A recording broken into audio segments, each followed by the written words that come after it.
Hello, everyone, and thank you for joining us this evening for the first week of the RISE Institute and Rugby Research and Injury Prevention Group 2026 Major Joints Anatomy and Pathology Series. We'll begin our first presentation. The group to present includes Julia and Erin. Julia will be presenting on the anatomy of the neck and cervical spine, and Erin will be presenting on the pathology of neck muscle strains and bad posture. Could the two of you briefly introduce yourselves and share your screen? Thank you for the introduction. I'm gonna share my screen and then we'll introduce ourselves. Okay, can you guys see my screen? Okay. Hi, I'm Erin Zhang and I'm a rising junior at Horace Mann School in New York City And I'm Julia. I'm a rising senior at Drew University. And today we're going to be talking about cervical and neck anatomy and the pathology of muscle strains and bad posture. First, I will start with the cervical and neck anatomy. So what is the cervical spine? The cervical spine consists of 7 vertebrae, named from C1 through C7. Although these bones are relatively small, they have several essential functions. They support the weight of the head and protect the spinal cord as it passes from the brain to the rest of the body, and allow the wide range of movements we use every day, including looking up and down, turning our head, and bending it from side to side. The 7 cervical vertebrae. So the cervical spine is made of 7 vertebrae. The first 2 are unique. So the first one is C1, right at the top, which is called atlas, and is structured to support the skull. The second is C2, which is called axis, and contains a structure called the dens that allows the atlas and the skull to rotate, making the no motion possible. The remaining vertebrae, so C3 to C7, have more of a typical structure and work together to provide both stability and flexibility. And compared to the thoracic and lumbar regions, the cervical vertebrae are smaller, but allow a greater range of motion. The soft tissues of the cervical spine. So although the cervical spine is made of 7 vertebrae, these bones cannot function on their own. They are supported by several important soft tissues that allow the neck to move safely and efficiently. So first we have the muscles. The muscles surround the cervical spine and help support the weight of the head, help maintain posture, and produce movements such as flexion, extension, rotation, and side bending. The ligaments, they are strong bands of connective tissue that connect one vertebra to another. Their primary role is to stabilize the cervical spine and prevent excessive movement that could lead to an injury. Then we have the tendons. They connect muscles to bones. So when the muscles contract, the tendons transmit that force to the vertebrae and allowing the neck to move. And the cervical spine also contains nerves, including the spinal cord and the cervical spinal nerves, which carry sensory and motor signals between the brain and the rest of the body. And finally, between most cervical vertebrae, we have intervertebral discs. They act as shock absorbers, cushioning the vertebrae and distributing the forces placed on the neck and allowing a smooth movement of the neck. So a couple of important structures. So the cervical vertebra has several key structures. The first is the vertebral body. Its job is to support weight, and behind it, we have the vertebral foramen. Together, these openings form the vertebral canal, which protects the spinal cord. Then we have the facet joints, and the facet joints connect adjacent vertebrae and guide motion. And one feature that is very unique to the cervical vertebrae is the transverse foramina. They are openings that allow the vertebral arteries to travel towards the brain. So the function of the cervical spine. So the cervical spine performs several important functions. First, it supports the head, which typically weighs around 10 to 12 pounds. Second, it protects the spinal cord, allowing the nerve signals to travel between the brain and the rest of the body. And third, it allows a wide variety of movements, including bending forward, bending backwards, rotating the head, and side bending, like you can see in the image. Finally, the transverse foramina protects the vertebral arteries as they carry blood to the brain. Now, why it matters. So, understanding the cervical spine anatomy is important because many common conditions affect this region, including neck pain, degenerative disc disease, arthritis, and spinostenosis. Since the spinal cord passes through the cervical vertebrae, injuries in this area can have very significant neurological consequences. And also, the knowledge of the anatomy helps healthcare professionals recognize diseases, interpret image, and plan appropriate treatment. But it doesn't stop with the healthcare professionals. Even for those outside medicine, understanding the cervical spine explain why this small region plays such a major role in the movement and protection of the body. Now, I will pass it over to Erin, who will explain a little bit more of the pathology of the neck and the Okay, thank you, Julia. So now I'm going to talk about the pathology of muscle sprains and how that connects to bad posture. So first, muscles are made up of thousands of small fibers. So a person experiences a muscle strain or pulls a muscle by overstretching or tearing those fibers, which can cause muscles to feel sore, tender, and stiff. And muscle strains can also include injuries to the tendons, which are the fibrous tissues connecting tissues and bone. And muscle strains can either be acute, which means they happen suddenly and cause immediate symptoms and are due to sudden movements like twisting, jumping, and sprinting, or they can be chronic, which means they develop gradually due to repetitive strain injuries or overworking your muscles without letting them rest. And I'll talk more about that when I get to bad posture. And muscle strains can also be categorized into three grades. So as you can see here, grade 1 strains are mild, which means that the muscle hasn't torn yet, but there might be microscopic tears and it's been stretched out. Grade 2 strains means those are moderate strains, which means that the muscle has been partially torn through, but it's not fully torn through, and that can affect muscle strength and range of motion, and it can also cause swelling and bruising. And then in grade 3 strains, those are the most severe strains. That means the muscle has been completely torn through, and that might need surgery to be repaired. And then here are just the risk factors for muscle strains. So if there is muscle stiffness or muscle imbalances in one area, that can be more susceptible to having muscle strains. Also, if a muscle has been injured before, it's more likely to be torn again. And then muscles that cross two joints or are involved in explosive movements, um, they are also high risk for muscle strains, which can explain why the most common types of muscle strains happen in the back, groin, hip flexor, calf, and hamstring. So now I'm going to show how muscle strains connect to bad posture, specifically chronic muscle strains. So bad posture is usually characterized by forward head posture as shown in this image, and this usually occurs when we look down at our cell phones or our computer screen for too long. So in this first model, you can see how the head weighs around 10 to 12 pounds. So at a neutral position, this weight can be held up properly by the cervical spine. However, when we hunch over and look at our screen, um, for every inch of forward head posture, the force on the spine increases by 10 to 12 pounds. So by 3 inches, the weight being balanced on the cervical spine increases up to 42 pounds.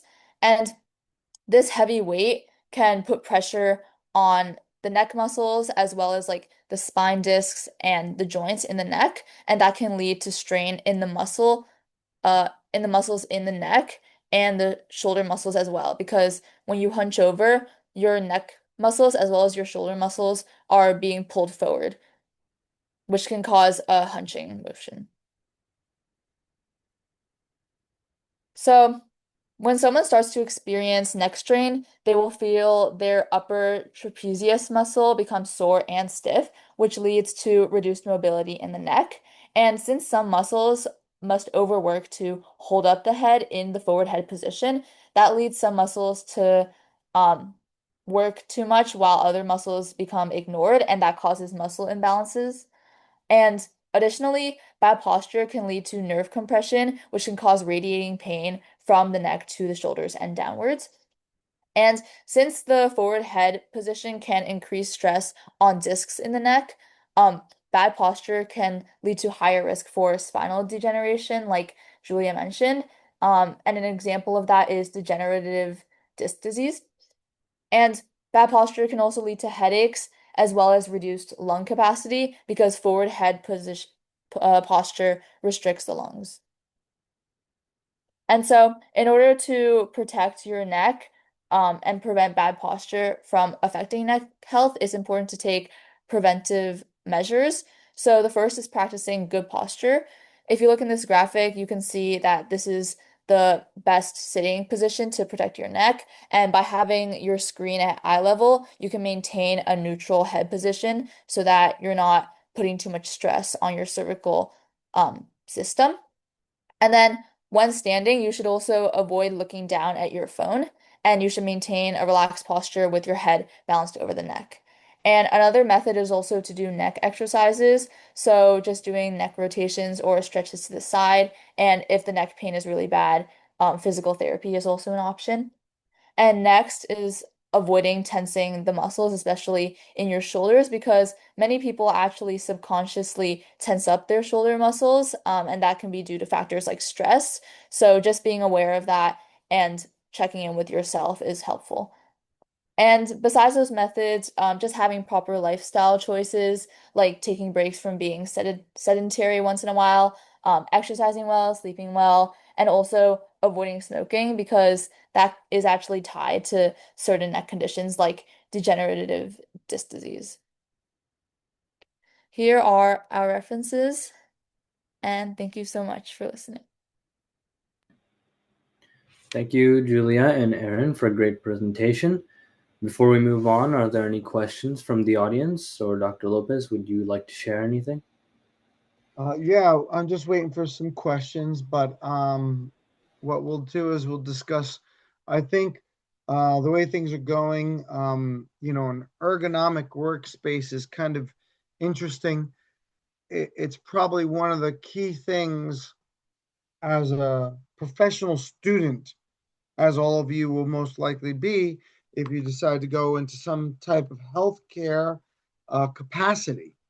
I think you should really, really kind of invest in the structure, how you do it. There's different diameters, distances, the key ergonomic keyboards, ergonomic mice for your computers. They're very costly, chairs, etc. But they really help in the long run. What it is that you avoid injury or damage or long-term malformation of like you leaning forward or a posture where you're going to be, kind of caught in that trap. And so you should really kind of maybe consider that spacing in your room, wherever you're going to do it, wherever you learn the most. Okay? Brendan? Like when you guys were researching about like posture, did you guys see anything about like standing desks and if those actually are helpful when it comes to like long term? I didn't really research into that, but I would imagine those would be helpful just to avoid like the slouching position. I think just like any way you can like get your posture so that your like head is properly balanced over your neck is just the best way. So I can comment briefly on that. Yes, I do think they help. The problem is that you need the space, right? It's a practicality issue, right? If you set up your room for that purpose, you can. There's people who use treadmill. There's the thinner treadmills, and they walk while they're working on the computer. I don't know if I have the agility of the to do that. I just don't think that's I'd probably fall half the time trying to focus on what I'm trying to do. But more importantly, yeah, those tables work. The desks per se, I looked into those. Some have a locked in measurement, so they only give you like three, actual heights. So like I said, the more costly ones will allow you to give you or have a larger range. Obviously, because if you're in a short statured like myself, you got kind of need more variability at the lower range. So obviously that's the big issue with those tables, but they do help, right? You're standing as compared to sitting all day. Um, you know, Depends on what you do. If you do kettlebell, like at the seat, that also helps. That's what I do. Light kettlebell, just in the seats, just to, make sure your muscles are primed in the back to hold you up. Anyway, different things you can do. Please go ahead. Natalia? I believe this was one of Aaron's slide, but when you showed as your posture gets worse and your head falls like more forward, in a case where someone has repeated bad posture, would your muscles adjust to holding your head in that position? And would it be harder to revert back to having good posture? Did you look into that at all or? I think they could adapt, but it's also just like a matter of like overworking those muscles because by overworking those specific ones to maintain like a hunching position, that can actually like weaken those muscles. And so that whole area just becomes weaker. Okay, thank Yeah. you. Jordan? Okay. My question was kind of similar to Brendan's in the way that it's like a preventative strategy, but I know of these like kind of posture correctors and you put them around your shoulders and it pushes your back through. And I was wondering if you guys stumbled across any studies of those and if they actually really work or not, because there's a lot of controversy on if they do. So, yeah, what's your input on that?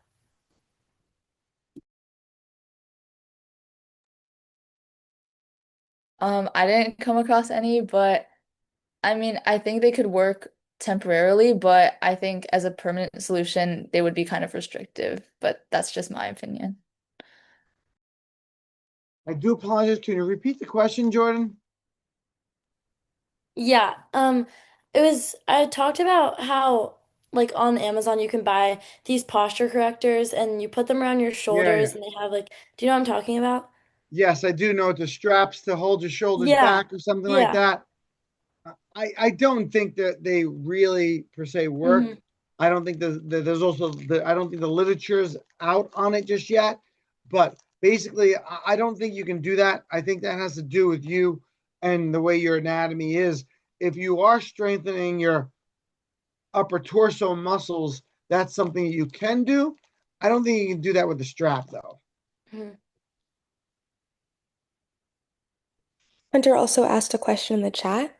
I think something might be wrong with his mic right now, but he was wondering about whether you guys came across any research teaching you about neck exercises and the utility of them.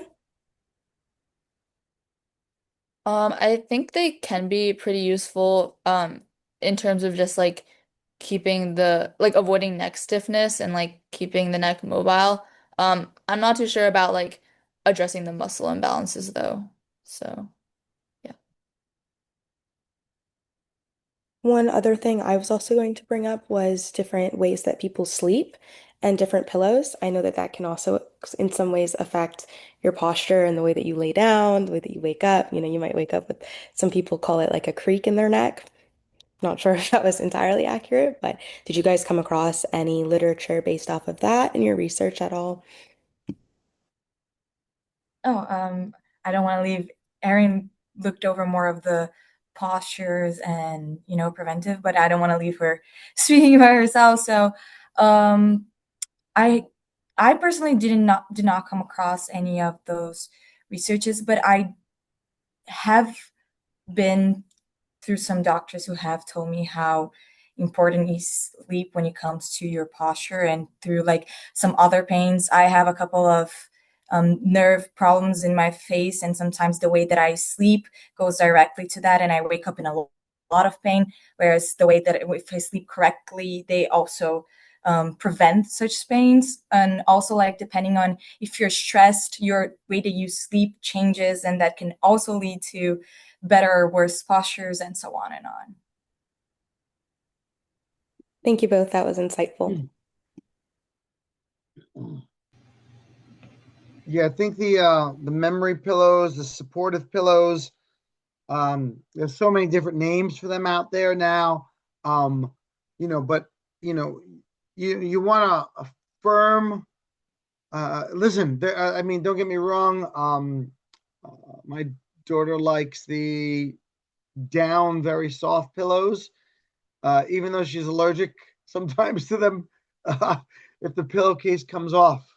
But the problem is that she likes them very soft versus, obviously for support of your neck, a firmer pillow works best, right? You want, and again, do not underestimate it. I think that's why, those Tempur-Pedics or whatever, they're very expensive.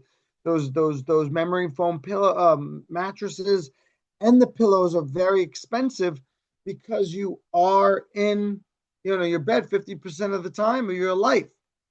So, it's something to consider of the support for your neck and body overall. I don't know if that answered anyone's questions or maybe just provided more probably questions to it. But the more important thing is there is some validity in using the pillows, the memory foam pillows and things like that. They just give you a little bit more firmer support around your cervical area and allows the pillow to absorb your head weight, per se, if that's a better way of explaining it. Gives a little bit more neck, and anyone who does have neck issues or neck pain now, you should definitely be using those pillows. This will help in the long term. Thank you, Dr. Lopez. Are there any other questions following that? Okay, that will conclude week 1 of the RISE Institute and Rugby Research and Injury Prevention Group 2026 Major Joints Anatomy and Pathology Series. Thank you all for attending.